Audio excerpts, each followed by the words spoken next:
Eu quero convidar você a abrir a sua Bíblia ou ler no telão o texto base de hoje, Mateus, capítulo 19. Nós vamos fazer um exercício aqui em duas partes, tá? Nós vamos ler dois trechos desse mesmo contexto, tá? Então, primeiro, Mateus, capítulo 19, versículo 26. A tradução que nós vamos ler é NAA, Nova Almeida Atualizada, a última versão da Sociedade Bíblica do Brasil, de 2017, tá? Vamos lá. Todos acharam? Sinaliza aí. Todo mundo ok? Vamos lá. Aqui está na NVT. Não tem aí, né? Não tem problema. Vamos adaptar para a NVT. Tá bom? Prometo que é confiável. Vamos lá. Jesus olhou atentamente para eles e respondeu: para as pessoas isso é impossível, mas tudo é possível para Deus. Então Pedro disse: deixamos tudo para segui-lo. Qual será a nossa recompensa? Jesus respondeu: eu lhes garanto que quando o mundo for renovado e o Filho do Homem se sentar em seu trono glorioso, vocês, que foram meus seguidores, também se sentarão em 12 tronos para julgar as 12 tribos de Israel. E todos que tiverem deixado casa, irmãos, irmãs, pai, mãe, filhos ou propriedades, por minha causa, receberão em troca 100 vezes mais e herdarão a vida eterna. Contudo, muitos primeiros serão os últimos e muitos últimos serão os primeiros. Esse é o primeiro texto que nós vamos ler aqui. O segundo, capítulo 20 de Mateus também, tá, Bia? Versículo 20. Nós vamos ler até o 28. Mateus capítulo 20, versículo 20 ao 28. Então a mãe dos filhos de Zebedeu veio a Jesus com seus filhos. Ela se ajoelhou diante dele, a fim de lhe pedir um favor. O que você quer? Perguntou ele, e esse ele aqui é Jesus, tá? Ela respondeu: por favor, permita que no seu reino, meus 2 filhos se sentem em lugares de honra ao seu lado, um à sua direita e outro à sua esquerda. Jesus respondeu: vocês não sabem o que estão pedindo. São capazes de beber do cálice que estou prestes a beber? Somos, disseram eles. Então Jesus disse: de fato, vocês beberão do meu cálice. Não cabe a mim, no entanto, dizer quem se sentará à minha direita ou à minha esquerda. Meu Pai preparou esses lugares para aquele que ele escolheu. Quando os outros 10 discípulos souberam o que os 2 irmãos haviam pedido, ficaram indignados. Então Jesus os reuniu e disse: vocês sabem que os governantes deste mundo têm poder sobre o povo e que os oficiais exercem sua autoridade sobre os súditos. Entre vocês, porém, não será diferente. Quem quiser ser o líder entre vocês, que seja o servo. E quem quiser ser o primeiro entre vocês, que se torne escravo. Pois nem mesmo o Filho do Homem veio para ser servido, mas para servir e dar sua vida em resgate por muitos. Feche seus olhos e vamos orar juntos. Pai Santo, obrigado por esse tempo aqui com os meus irmãos. Só podemos estar aqui porque você nos amou primeiro e nos deu seu Filho unigênito, justificando-nos e nos reconciliando consigo. Hoje podemos te chamar de Pai. Hoje fazemos parte de uma família. Hoje fazemos parte de um reino. Hoje fazemos parte de uma missão. E nós queremos te honrar aqui nesse lugar, porque você é digno. Não estamos aqui para consumir um culto, para ouvir grandes pregadores ou uma palestra, mas estamos aqui simplesmente para te adorar e ser um culto racional através da oferta da nossa vida. Então, Senhor, eu oro aqui e peço que nós não sejamos pedra de tropeço nessa pregação ou em qualquer outro serviço, mas que possamos te glorificar e te honrar por quem você é. Senhor, assuma o controle, assuma a direção desse lugar, continue nos guiando e nós te exaltaremos. É o que te pedimos em nome de Jesus. Amém.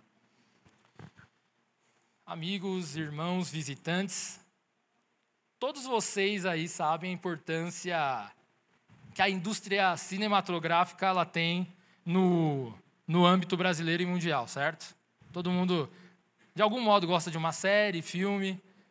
todo mundo é impactado de algum modo por essa indústria. E não é à toa que todos os anos nós acompanhamos aí os lançamentos, né, de filmes e Oscars, né, e o prêmio do Oscar, né? E nesse ano, o Oscar de melhor filme internacional foi de um filme brasileiro chamado Ainda Estou Aqui. Acho que todo mundo acompanhou, ou de alguma forma ouviu sobre isso. E não se preocupem, prometo.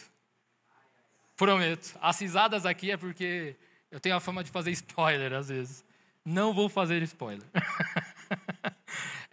A estrutura de um filme e série, ela é realizada a partir de takes, sabe aquelas tomadas, cenas, você vê o cara filmando, corta, enfim.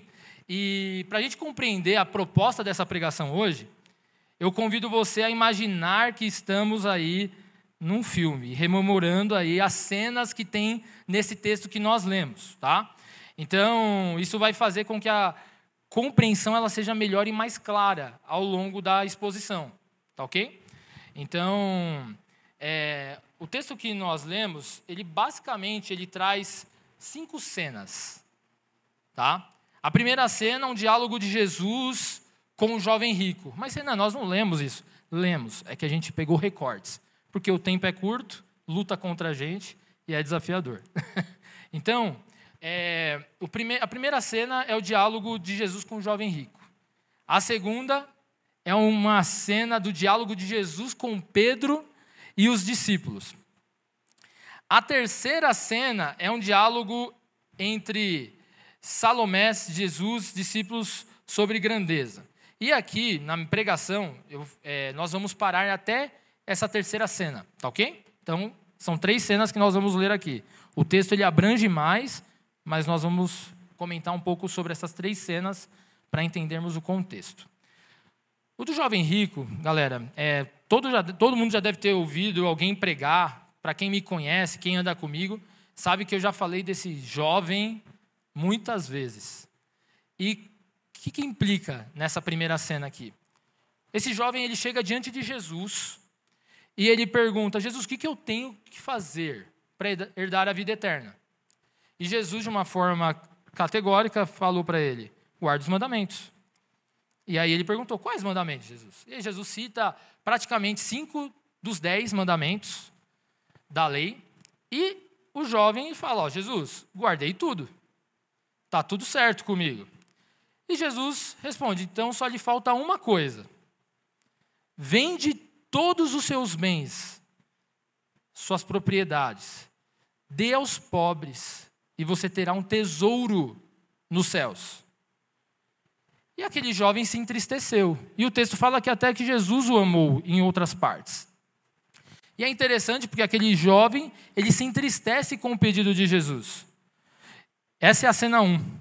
A cena 2 é que aos seus discípulos verem esse diálogo de Jesus com esse jovem rico, eles ficam escandalizados, até admirados. Eles falam: Jesus, se o rico não vai conseguir herdar a vida eterna, porque Jesus fala assim, é muito difícil um rico entrar no reino dos céus.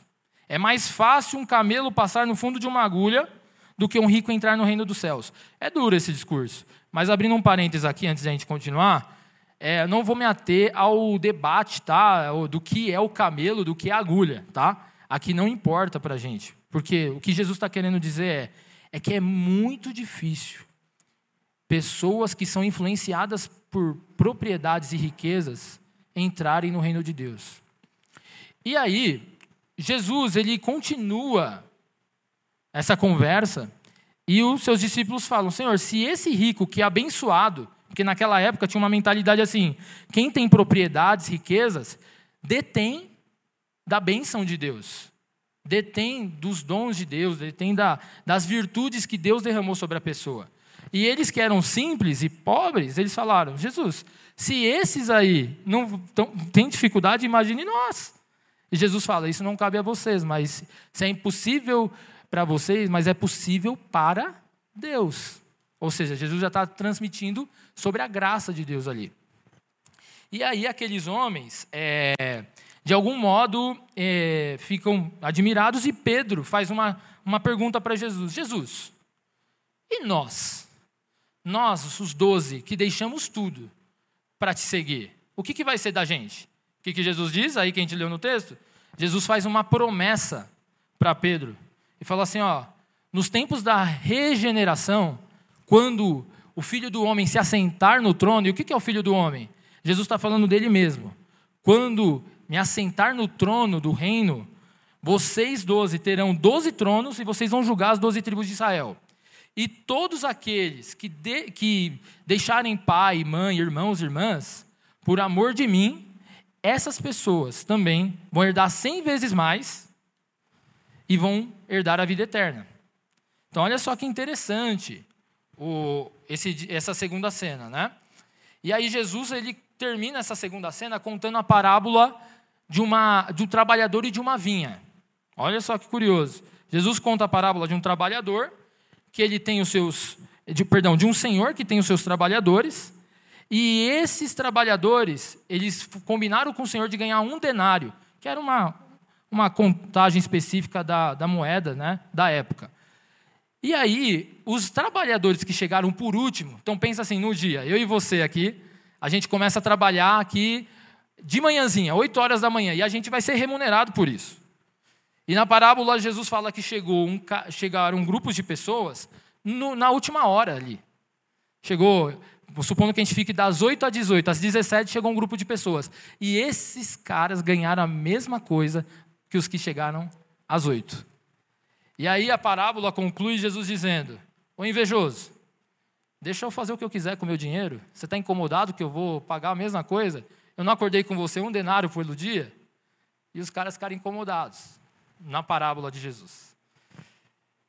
Eu queria entrar na terceira cena com você. E essa terceira cena, Jesus ele está subindo em direção a Jerusalém, com os discípulos. E eles caminham até Jerusalém, conversando, dialogando, mas Jesus chama os 12 para perto. Ele fala assim, 12, venham aqui que eu quero falar com vocês. A gente está indo para Jerusalém e os fariseus vão me entregar para ser morto e eu vou ser morto e vou ressuscitar ao 3º dia. E aí, nessa conversa, para pensar, Jesus chamando você para uma conversa de um projeto que ele está fazendo. Ó, eu estou chamando vocês, é segredo, eu vou morrer, mas ao 3º dia eu vou ressuscitar. E aí a gente é interrompido. Olha só, a história ela está mostrando que Jesus foi interrompido por Salomé. Quem que é Salomé? É a mãe de 2 discípulos de Jesus, chamados Tiago e João. Salomé, ela chega junto com seus filhos e fala, Jesus, eu queria te pedir um favor. E ela adora, ela cai aos pés de Jesus. Dê a ordem que quando o seu reino vier e você estiver reinando, os meus filhos, um sente ao seu lado direito e o outro ao lado esquerdo. E aí, muito curioso, Jesus, ele fala, ó, isso não compete a mim dizer quem vai sentar ao meu lado direito e esquerdo, mas vocês vão beber o meu, vocês podem beber o meu cálice? Eles falaram, posso, e Jesus falou, de fato vão beber o sofrimento, vocês vão passar o meu sofrimento, mas falar quem vai ficar bem próximo de mim ou não, eu não consigo dizer. E por que isso era importante para eles? O que significava ficar ao lado direito e ao lado esquerdo? Intimidade, autoridade, domínio, poder, influência. Pessoas que detêm, eu sou próximo do rei, eu tenho QI, sabe, quem indica? Eu tenho meu amigo Jesus, estou sentando aqui do lado dele. E aí o que é interessante é que os discípulos, os 10, quando ouvem essa conversa, eles se escandalizam, eles ficam indignados. Porque eles olham para os 2, para Salomé e ficam, que história é essa? Como assim? Vocês querem ser melhor que a gente? E é curioso porque Jesus termina respondendo. E qual que é a resposta de Jesus, né? A resposta de Jesus basicamente é, os homens que vocês conhecem, eles dominam sobre as pessoas. Eles exercem autoridade. Mas com vocês não vai ser assim. Com vocês, quem quiser ser o maior, deve servir o próximo. E até ser escravo dele. Ou seja, honrar muito. Então, a lógica que Jesus traz aqui, ela ela impacta os discípulos, porque os discípulos estavam numa sociedade que Roma estava exercendo o quê? Domínio sobre eles. E o domínio é no fio da espada, o domínio é na tortura, é no sofrimento. E muitos, infelizmente, naquela época não entendiam, eles tinham esperança de que Jesus iria se manifestar e ia subjugar Roma, da forma como a gente pensa hoje. Sabe, aquela maneira de estabelecer sucesso, domínio. E Jesus deixou essa lição clara. E para nós aqui surgem, perguntas. O que de fato motivou Salomé, Tiago, João falarem com Jesus sobre o reino futuro do Messias? E fazer esse pedido tão ousado? O que motivou os 10 ficarem revoltados com eles? Qual que é a razão de tudo isso? E o fato de Jesus ter compartilhado todo esse ensino com eles mostra o que estava no coração deles. Anteriormente, a gente viu que no diálogo de Jesus com o jovem rico, Jesus diz que todos os que deixarem seus ídolos para segui-lo e se tornarem seus discípulos vão ter um tesouro no céu, certo? De novo, Jesus fala com o jovem rico o quê? Se você vender tudo, desce aos pobres, você vai ter um tesouro nos céus, ou recompensas eternas. E pelo fato dos discípulos terem deixado suas paixões para seguirem Jesus, foi anunciada a promessa que eles julgariam os 12 tronos, enfim.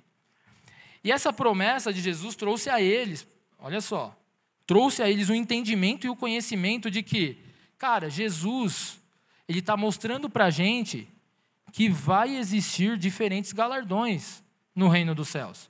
Porque se existem aqueles que vão reinar e vão ter proximidade com Jesus, existem aqueles que não terão. Interessante, né? E aí os discípulos fizeram uma conta muito simples. Uma conta que eu e você faz no dia a dia para fechar negócios, para se relacionar no mercado de trabalho, enfim. Qual que foi a conta que eles fizeram? O raciocínio lógico é o seguinte: se somos em 12 que seguiram Jesus, e nós reinaremos e julgaremos com ele, sendo assim, entre os 12, quem será o maior? Afinal, quem vai estar mais perto de Jesus no fim dos tempos? Então, de forma explícita, respondendo aqui a pergunta, o que motivou Salomé, Tiago e João, ou até mesmo a indignação dos 10, ela é o desejo de se destacar e dominar e ser maior entre os homens. E Jesus propõe, na explicação que, de fato, existirão no reino vindouro de Deus galardões distintos. Isso é fato aqui, gente. Vai existir galardões e vão ser diferentes. Uns maiores, outros menores. Uns grandes, outros pequenos. Alguns primeiros e outros últimos. Contudo, aqui, o fator determinante para alcançar esse destaque, essa posição de autoridade e proximidade no reino vindouro, não são os critérios que os governantes ou que a sociedade define para nós hoje. Não é você acumular muito dinheiro, não é você virar um CEO ou um diretor. Essas coisas são boas, tá, gente? Isso é ponto pacífico aqui.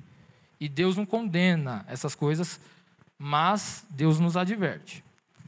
Então, aqui, eles queriam dominar os demais por autopromoção, por vanglória, por influência.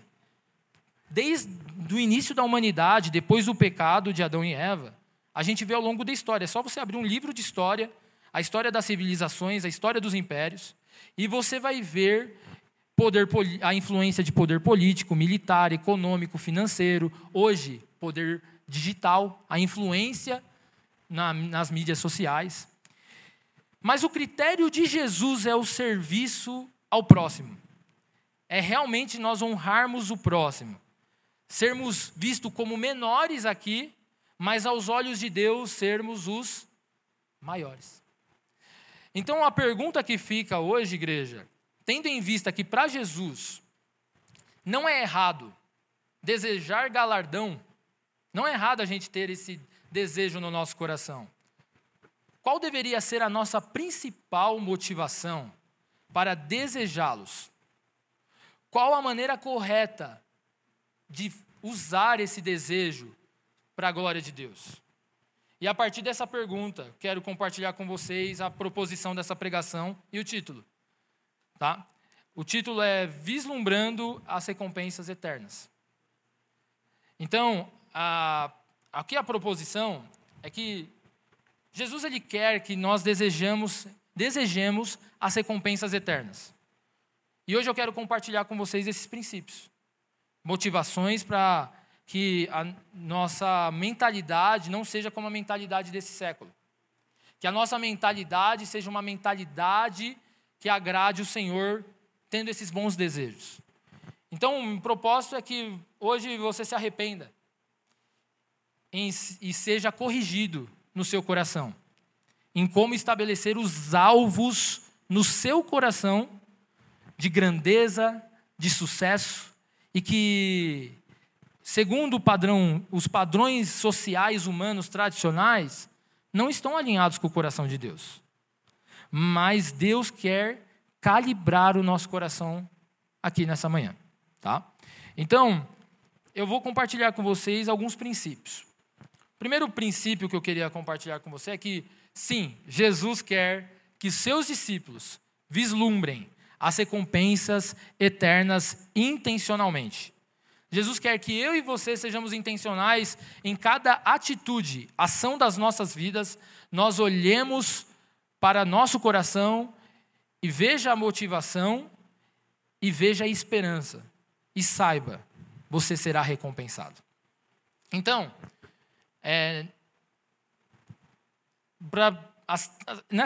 nesse primeiro princípio, existem 3 posições que você precisa ter em mente sobre recompensas eternas. Existem aqueles com o entendimento correto das Escrituras, certo? Existem aqueles que desejam as recompensas por razões erradas, que a gente já citou aqui.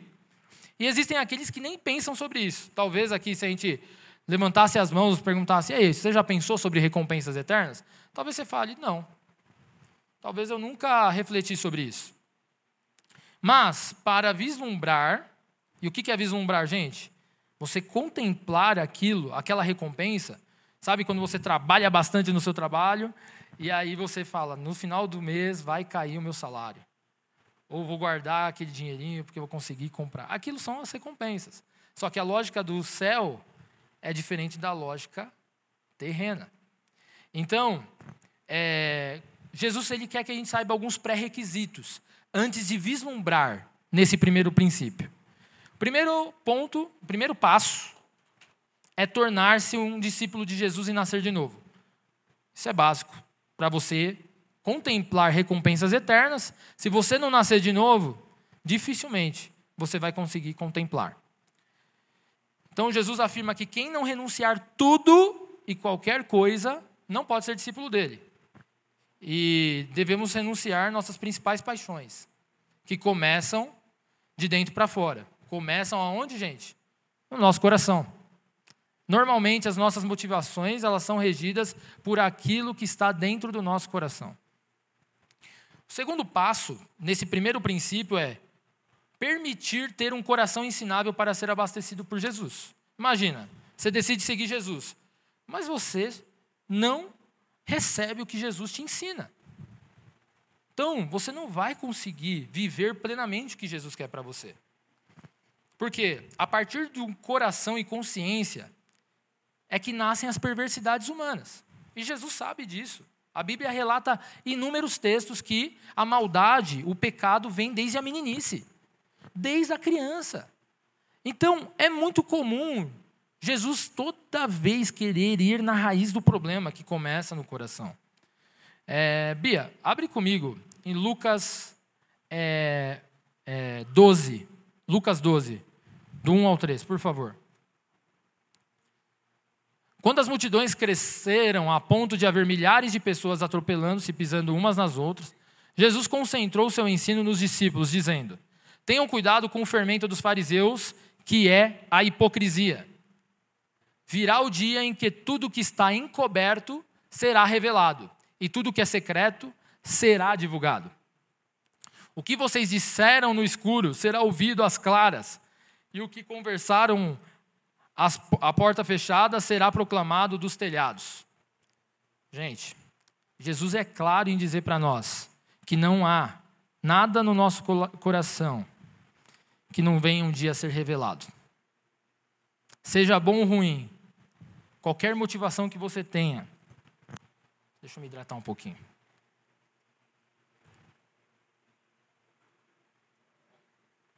Seja bom ou ruim, vai ser revelado ou recompensado. Então, não despreze ou ignore os seus sentimentos bons ou ruins, porque ambos são assistidos por Deus. Seja a parte positiva ou negativa, porque é de lá que toda a realidade é construída e expressada. É do seu coração que as coisas começam. O terceiro passo para esse primeiro princípio é: o sentido da vida é conhecer Jesus eternamente e ser discipulado por Ele sempre. Os meus amigos sabem que eu gosto de uma frase que é uma paráfrase que eu fiz, mas ela é de autoria de Jesus. Eu só fiz a paráfrase, a autoria de Jesus. Que Jesus ele vai definir a vida eterna como conhecê-lo eternamente. Ou seja, Deus tinha o propósito de criar o sentido da vida através dos relacionamentos. Então, o sentido da vida é conhecer Jesus e se relacionar com o próximo nos critérios dele, certo? Então, a vida eterna, veja bem, Jesus define o quê? Vida eterna não é um lugar. Eu quero ir para a vida eterna, porque a vida eterna é algo maravilhoso. Beleza, vai virar um lugar. Mas para Jesus, a vida eterna é um relacionamento que começa hoje com Ele. Não é um lugar, é um relacionamento. Tá? O quarto passo é que as recompensas eternas, elas importam. E elas são estimuladas por Jesus. Recompensas eternas importam. E elas são estimuladas por Jesus. Jesus anuncia muitas vezes que futuramente Ele reinará em glória sobre a terra, sobre toda a terra. E as recompensas eternas serão distribuídas no reino vindouro. Por isso, temos que ter esperança quanto ao reino futuro com Jesus, certo? E qual que é o pré-requisito para entrar no reino de Deus? É crer somente em Jesus. Se você não crer em Jesus, certamente você não entrará no reino de Deus. Mas Jesus deixa clara que vão ter diferentes prêmios ao longo da sua jornada cristã. Então você compra um ingresso, aliás, deixa eu corrigir isso. Jesus compra o ingresso para você e te traz para a família da fé. Você entra na família da fé, só que você vai agora viver uma vida que ela vai determinar se você vai ter uma proximidade ou não com Jesus, da maneira como você responde Ele em adoração. Então, ser grande aos olhos de Deus é obedecer seus mandamentos. Ser grande aos olhos de Deus é ensinar os outros a fazerem isso com a finalidade de se relacionar mais e mais com Jesus. Bia, abre para mim, por gentileza, em Mateus 5, do 11 ao 12. Não, perdão, Mateus 5, 19, desculpe. Portanto, quem desobedecer até o menor mandamento e ensinar outros a fazerem o mesmo, será considerado o menor no reino dos céus. Mas aquele que obedecer à lei de Deus e ensiná-la, será considerado grande no reino dos céus. Ou seja, está vendo aqui? Jesus não está falando de pessoas que estão condenadas. Jesus está falando de pessoas que ensinaram uns aos outros errado a palavra de Deus. E todos esses que ensinam errado a palavra de Deus serão menores no reino dos céus. Significa que estarão distantes de Jesus. Participarão do reino, provarão das suas grandezas, mas, infelizmente, levaram muitos ao erro pelo ensino errado. No reino de Jesus, aquele que passou perseguições, mentiras, calúnias, insultos, sofrimentos, eles serão recompensados também. Porque para Jesus, a perseguição, o sofrimento e tudo que a gente passa ao longo da nossa vida são indicadores da recompensa. Então, às vezes, você pode ter se deparado na sua vida com alguma injustiça, com alguma perseguição, com alguma mentira, alguma calúnia, e provavelmente em algum momento você deve ter se perguntado: por que isso está acontecendo? Por que isso está sendo promovido na minha vida? E fato é que muitas vezes a gente não vai ter resposta para os sofrimentos das nossas vidas. A gente, ser humano, é muito afobado em querer responder perguntas muito complexas. Mas o fato é que a gente não vai ter resposta para todas elas. Mas na lente de Jesus, o sofrimento ele é um indicador que, se você for fiel a quem Ele é, Ele reserva uma recompensa eterna para você. Entende? Então, Jesus ele valoriza as nossas perseguições, os nossos insultos. Para Ele é o que a gente chama no mercado de KPI. É um excelente indicador para dizer: esse cara está sendo fiel em meio ao sofrimento. E Ele ainda fala: passa com alegria esse sofrimento. Jesus, estou passando uma das piores momentos da minha vida. Jesus fala: passe com alegria e exultem, porque é grande a sua recompensa nos céus. Jesus também orienta a nos tornarmos investidores. Olha só que louco. Jesus nos orienta a nos tornarmos investidores, não da terra, mas dos céus. Então, é muito interessante que lá em Mateus 6,20, Jesus ele ensina um princípio sobre isso. Pode abrir, Bia, por favor, Mateus 6,20. Jesus ele nos revela um tipo de câmbio. Quem que já fez câmbio aqui? Você sabe que quando a gente vai fazer o câmbio, é a troca entre moedas, seja em dólar para o real, em euro, enfim. E Jesus ele está nos ensinando um princípio de câmbio aqui. Ele está dizendo o seguinte: ajuntem seus tesouros no céu, onde as traças e ferrugem não destroem, e onde os ladrões não roubam nem furtam. Ou seja, se você seguir esse princípio na sua vida, você vai ter um câmbio eterno quando Jesus voltar. Jesus ele vai transformar tudo que você passou, todos os seus atos, em resposta a Deus, como adoração, transformando isso em tesouros eternos, investimentos nos céus. Ok?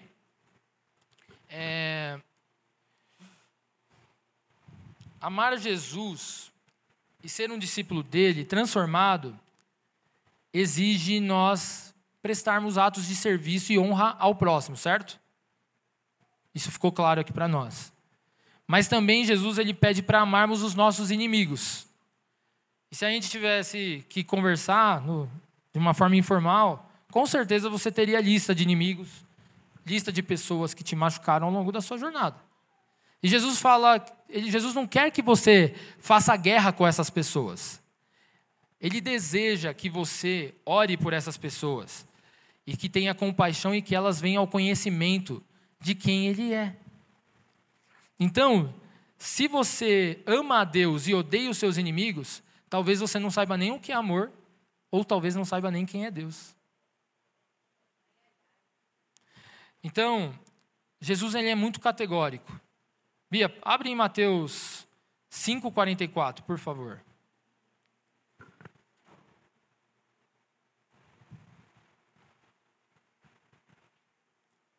Eu, porém, lhes digo: amem os seus inimigos e orem por quem os persegue. Cara, queria te convidar. Ore a Deus. Eu sei que é difícil, eu sou pecador. Vocês estão falando com um homem que está aqui num púlpito e que também já passou por várias situações de inimigos, de pessoas querendo, sabe? E talvez eu tenha sido inimigo de alguém.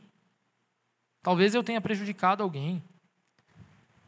E se sim, já me arrependi. Mas o ponto é que Jesus quer que a gente tenha um coração quebrantado. Amem os seus inimigos. Perdoem-os e orem por aqueles que perseguem vocês também. Jesus, ele trata a fórmula da grandeza através de um relacionamento contínuo com Ele, certo? Se você tem um relacionamento contínuo com Jesus, o que vai acontecer? Ele vai ser próximo de você e Ele vai te ensinar o que você deve fazer, certo? Então vamos partir desse ponto. Se você for íntimo de Jesus, você vai saber o que Ele gosta. Entendeu? Então, ontem foi o Dia Internacional das Mulheres.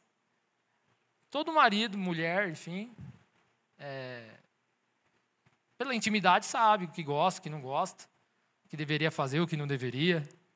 Tem mulher que gosta de flores, tem mulher que não gosta. Mas o ponto é, você tem intimidade, você sabe o que deve fazer ou não. Se você tem intimidade com Jesus, Jesus te apresenta o que Ele gosta. Essa é uma parte da fórmula. Só que Ele quer que você sirva o próximo. Então, se você sabe que Jesus gosta que a gente sirva, você não vai servir por barganha ou até mesmo uma troca com Jesus. Você vai servir porque Ele gosta. Se você ama Jesus, você vai servir. E você servindo o próximo com o coração no lugar certo, Ele vai produzir recompensas com juros eternos. Cara, quem não gosta de juros? Quem não gosta de juros compostos? Aquilo que faz você ganhar dinheiro, render. Agora pensa isso para as coisas de Deus. Vão ter juros eternos. Então o resumo é que a intimidade de Jesus, ela gera autoridade no presente e no reino vindouro. Só que tem um segundo princípio, que nós não devemos nos indignar com os nossos irmãos. E cara, quantas vezes a gente se indigna com os nossos irmãos? A raiz de toda indignação, ela vem dos desejos da carne e querer ser visto, em querer ser notado, em querer suprir a carência.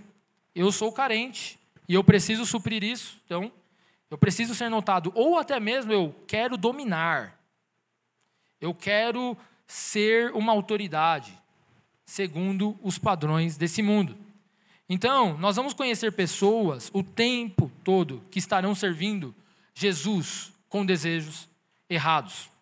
Porém, o único que pode salvá-las e corrigi-las é Jesus. E como que Ele decidiu fazer isso? Através do discipulado nos relacionamentos entre os irmãos. Nós precisamos ensinar as pessoas sobre o que Jesus pensa e como elas devem responder a quem Ele é, certo? Mas as pessoas que desejam recompensas eternas, muitas vezes, elas desejam com o coração no lugar errado, certo? Ou elas servem a Deus com o coração no lugar errado. E aí, o que acontece com essas pessoas, Renan?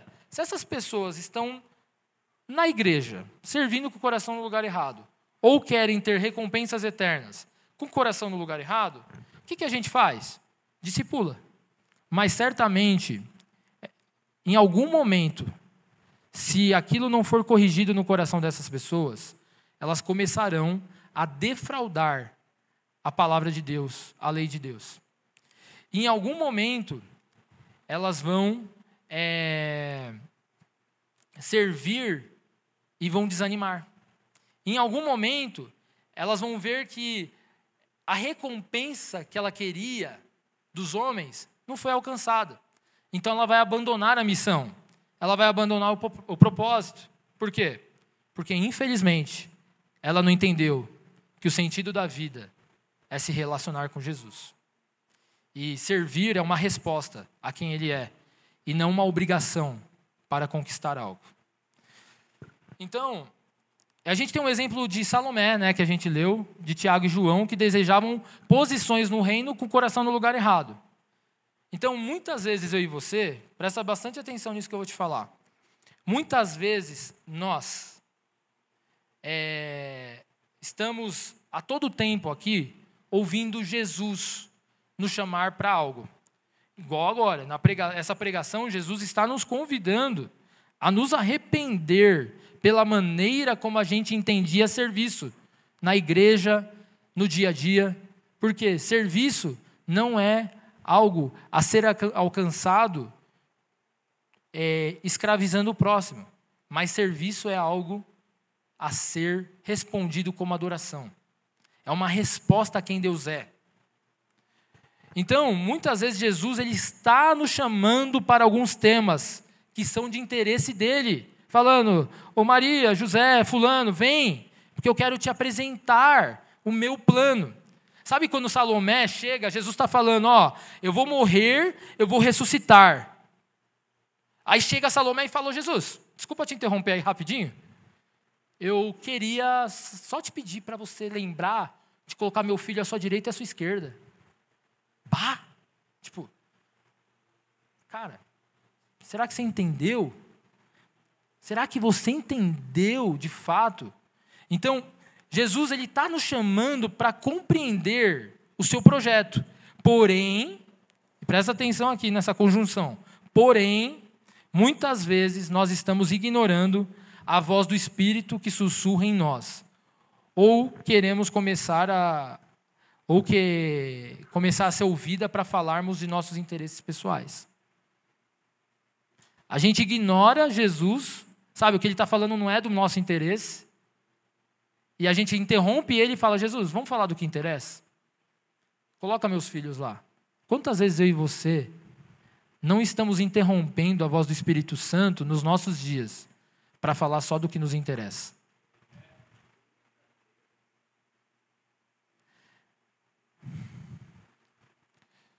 Jesus quer te chamar para ficar quieto um pouco.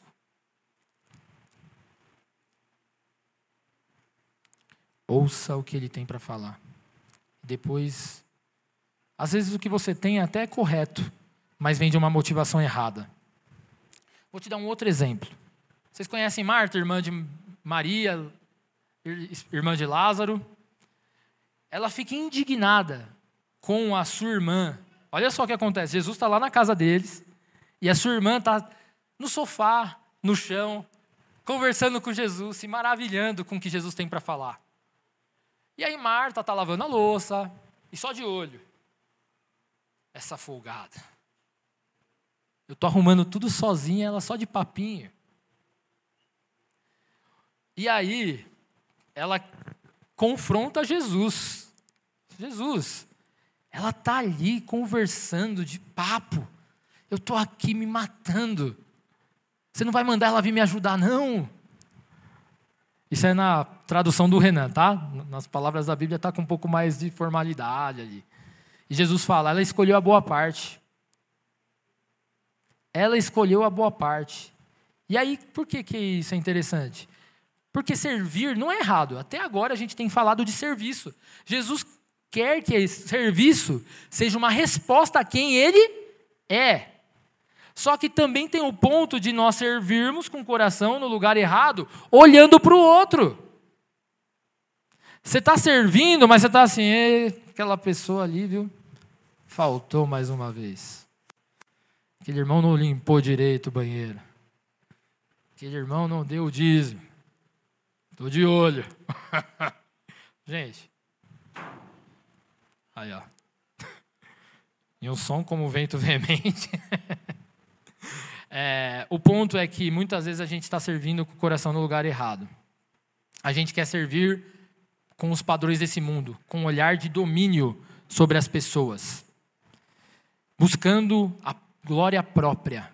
Eu quero ser visto, eu quero ser notado. E você fazer isso é pecado. Servir o próximo com foco em Deus e na eternidade, guarda isso no seu coração.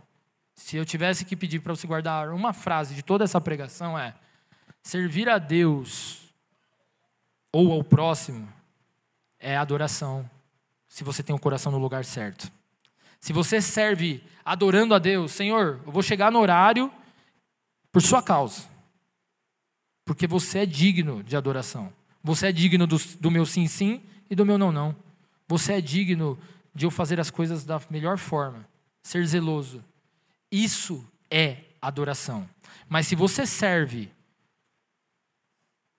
o próximo, você vai servir alguém, mas com o coração na sua reputação, na idolatria, do seu coração, pensando em você, na opressão e na servidão, na escravidão, você vai promover no próximo um escravo.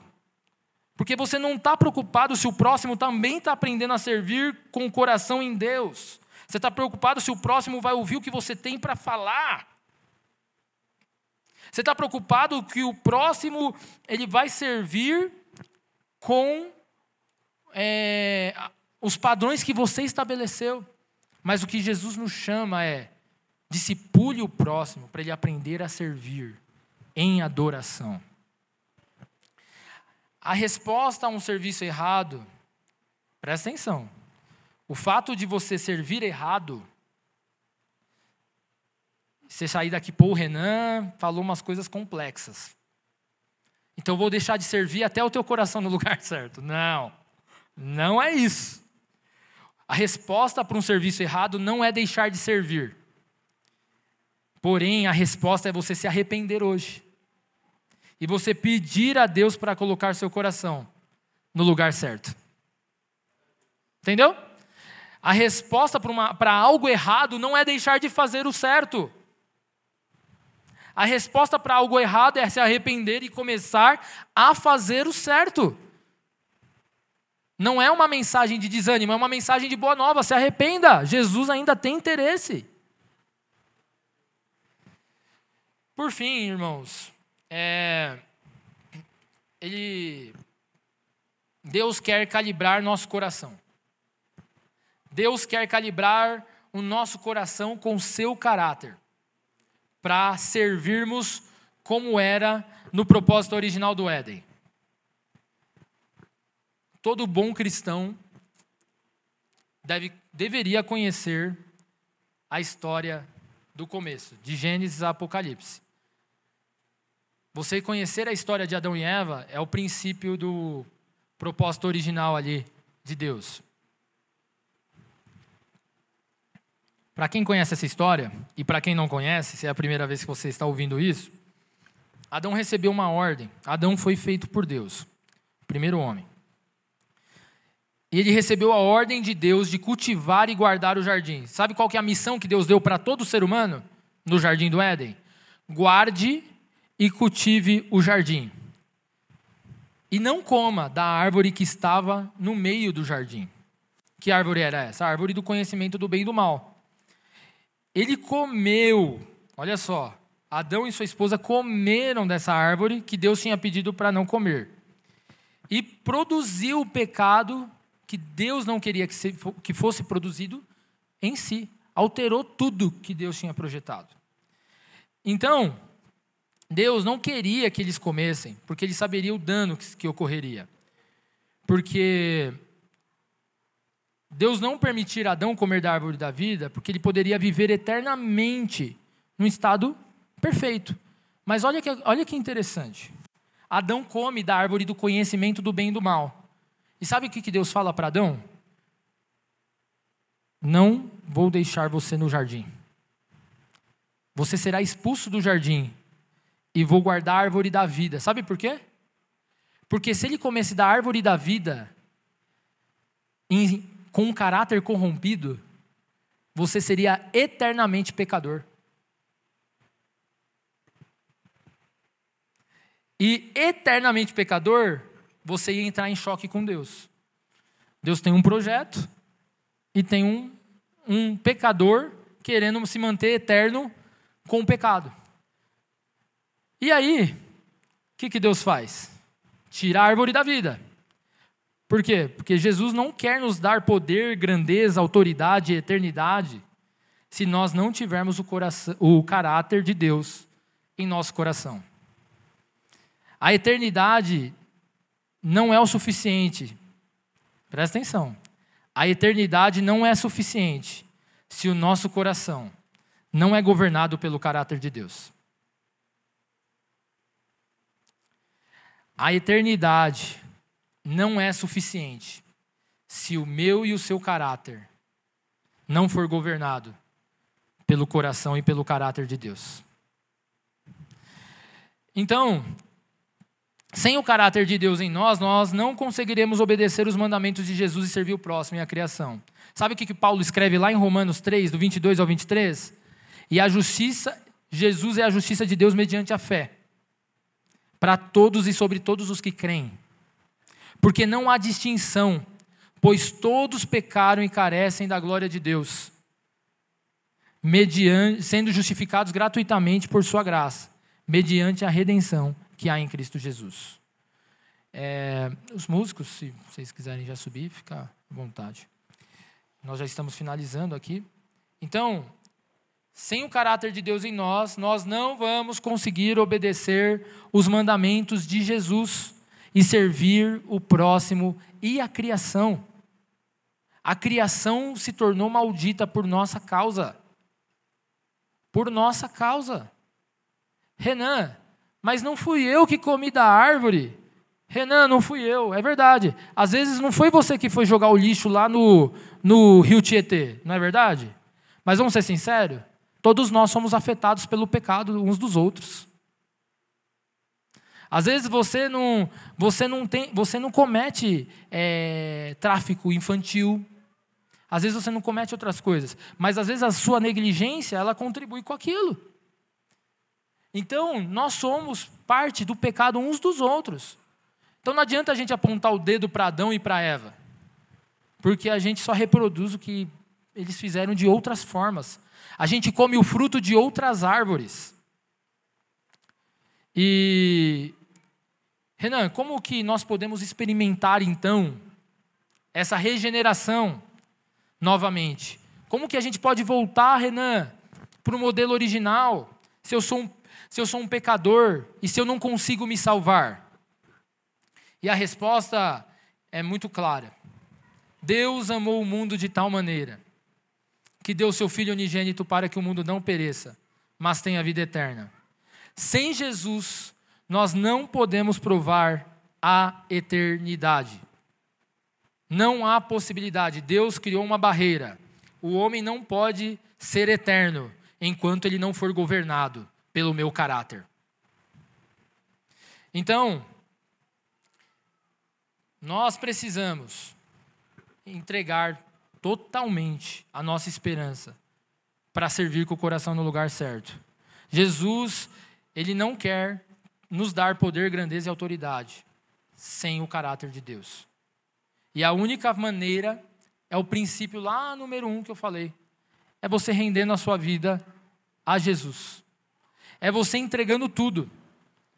É você submetendo todas as áreas da sua vida.